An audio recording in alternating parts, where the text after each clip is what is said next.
Welcome to episode 509, RichKinder 9Lessons. This is an outline of episode 509, lesson 1 to lesson 5. This is an outline of episode 509, lesson 6 to lesson 9. Lesson number 1. First shocking to me was his age. He was 53 years old in 1997 when he co-founded Kinder Morgan.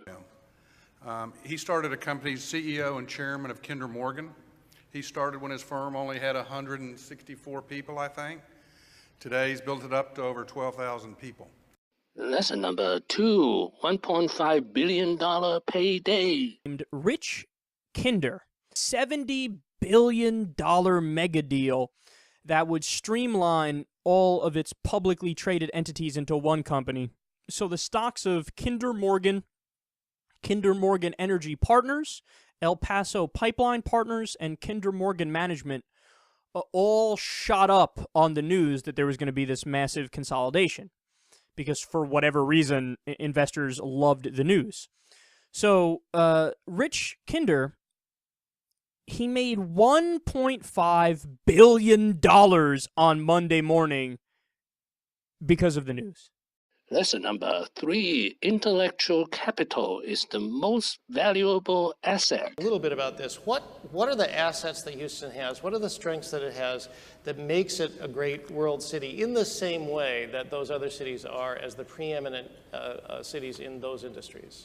Well, that's a great question, and I think what you have, you're absolutely right, first of all, in my view, that if you're going to be a great city in the 21st century, you need to be world-class in one or two things. You need to have the intellectual capital. That's probably the most important single thing.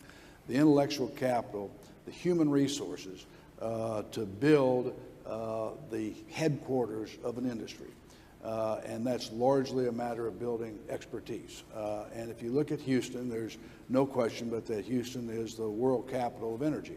Lesson number 4, Houston is a city of opportunities. He arrived at Houston when he was 37.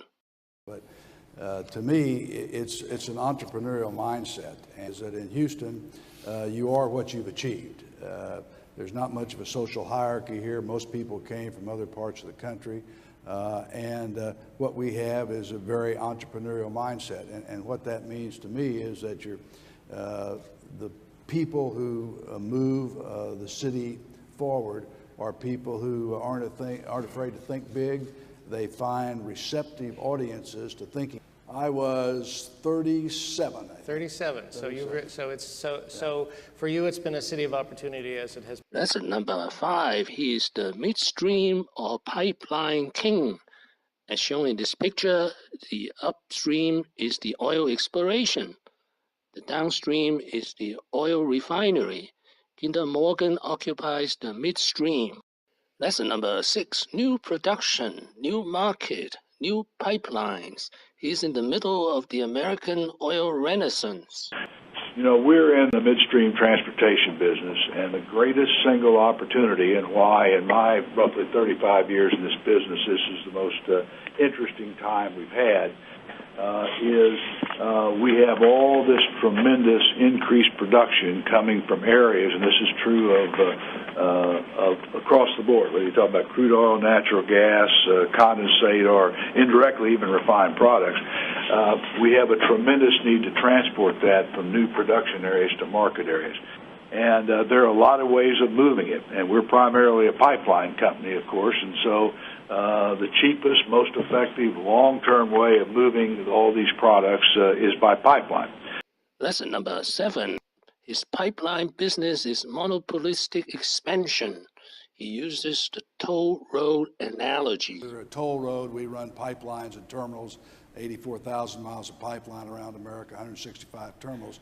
So we're sort of insulated from that, and we're not. Because whatever the price is, it's still going to move around. That's right. Lesson number 8, his headwinds or his oppositions. That said, and we've discussed this before, there are a lot of reasons. Some of it is infrastructure not being built on a timely basis or permitting delays.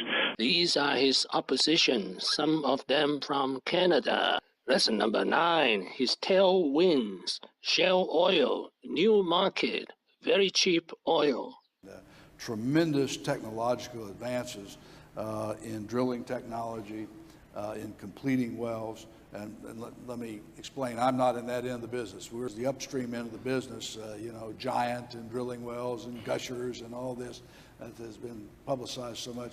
But so much of the investment today is actually downstream. By that I mean the refineries, the petrochemical facilities.